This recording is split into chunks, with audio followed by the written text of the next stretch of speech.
اسلام کے دامن میں جو بڑے بڑے یعنی آپ کہہ لیں اسلام کا جن چیزوں میں بہت زیادہ کردار ہے اور اسلام مسلمان جن چیزوں پر فخر کر سکتے ہیں، حضور سرور دو عالم صلی اللہ علیہ وآلہ وسلم کی جن تعلیمات پر مسلمان فخر کر سکتے ہیں، اور ایک ایک تعلیم ایسی ہے کہ آپ اس پر فخر جتنا بھی کریں کم ہے، لیکن آج کی دنیا جس چیز کو سمجھے گی وہ یہ ہے کہ اسلام نے خواتین کو جو مقام عطا کیا، جو مرتبہ عطا کیا، یہ تعلیمات اسلام سے پہلے ممکن نہیں تھا۔ آپ کسی اور دین کی تعلیمات میں چلے جائیں، جو مذاہب یقیناً لوگوں نے بدل دیے، ان کے اندر تحریف ہو گئی۔ اللہ کی تعلیمات تو ہمیشہ تھیں، وہ یقیناً اچھی ہوں گی، وہ یقیناً اچھی تھیں، لیکن اسلام کی آمد سے پہلے تحریف ہو چکی تھی، لوگوں نے بدل دیا تھا، اپنی مرضی کی چیزیں داخل کر دی تھیں۔ انسانی طبقات کے اندر جو فکری خرابیاں تھیں وہ اس حد تک بڑھ چکی تھیں کہ اب انسانیت پریشان تھی کہ کیا ہوگا، لیکن اللہ رب العزت نے کرم کیا، وہ نبی آخر الزمان صلی اللہ علیہ وآلہ وسلم اس دنیا میں تشریف لائے جنہوں نے ان بیماریوں کو جڑ سے اکھاڑ دیا اور ان کا ایسا علاج کیا، ایسا علاج کہ جو شاید آقا علیہ السلام کی تعلیمات سے بڑھ کر کہیں اور موجود نہ ہو۔ اور اسی طرح جو انسانی تفرقات اور اسلام کا پیغام، آپ اس کو بھی سنیں گے تو حیران رہ جائیں گے کہ آج کے دور میں جدید دنیا کا محسن اسلام ہے۔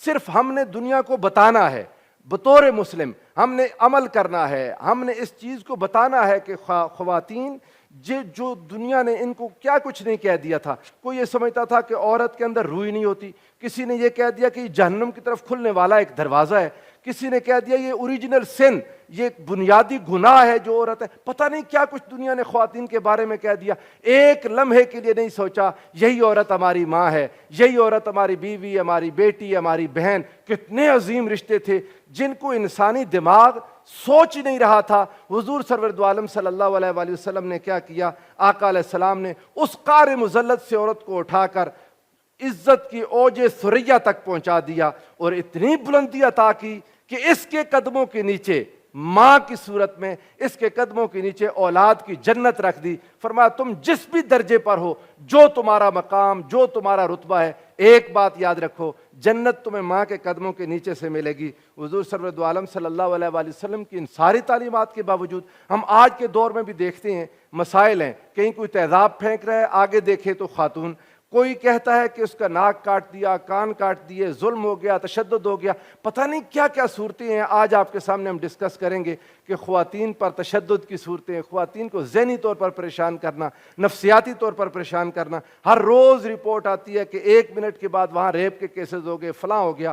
یقیناً ان ساری چیزوں سے اگر آج ہم نے نمٹنا ہے، اگر ہم نے ان چیزوں کا خاتمہ کرنا ہے، تو ہمیں رسول رحمت صلی اللہ علیہ وآلہ وسلم کی تعلیمات کے سائے میں آنا ہوگا، ہمیں حضور سرور دو عالم صلی اللہ علیہ وآلہ وسلم کی غلامی میں آنا ہوگا، ہمیں حضور علیہ السلام کی وہ غیر مشروط محبت اور لامحدود وفاداری کو اپنانا ہوگا جو ہر بیماری کا حل ہے، جو ہر پریشانی کا حل ہے، اور یقیناً مسلمانوں کے سارے مسائل کا حل ہے۔ اگر ہم اس کے اندر نہ آ سکے تو یقین جانیں دنیا بھٹکتی رہے گی، دنیا بھولی رہے گی، اور آپ اس صورتوں کو ساروں کو دیکھتے رہیں گے۔ اسلام کی یہ جو تعلیمات ہیں ان کو اپنائے بغیر دنیا کبھی بھی، ظاہر ہے باطن کی صفائی کرنی ہے، ظاہر پر آپ قوانین جتنے مرضی بنا دیں، آپ لاز بنا لیں، ان کو انفورس کر لیں، اس کا وقتی اثر ہوگا، اس کا ظاہر میں اثر ہوگا، لیکن باطن کو بدلنے کے لیے رسول رحمت صلی اللہ علیہ وآلہ وسلم کی تعلیمات ہیں جو انسان کو اندر سے بدل دیتی ہیں۔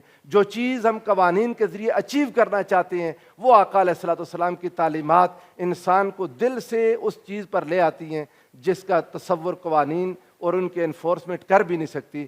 تاہم آج کے دور میں، آج کی گفتگو کے لیے ہمارے مہمانوں کی طرف میں آتا ہوں۔ سب سے پہلے پروفیسر سید فہد علی کاظمی صاحب سے کہ حضور آپ اپنی بات سے آغاز کریں کہ کیا یہ اسلام نے جو خواتین کو مقام اور مرتبہ عطا کیا، تعلیمات اسلام سے پہلے کوئی تصور تھا اس کا؟ بسم اللہ الرحمن الرحیم۔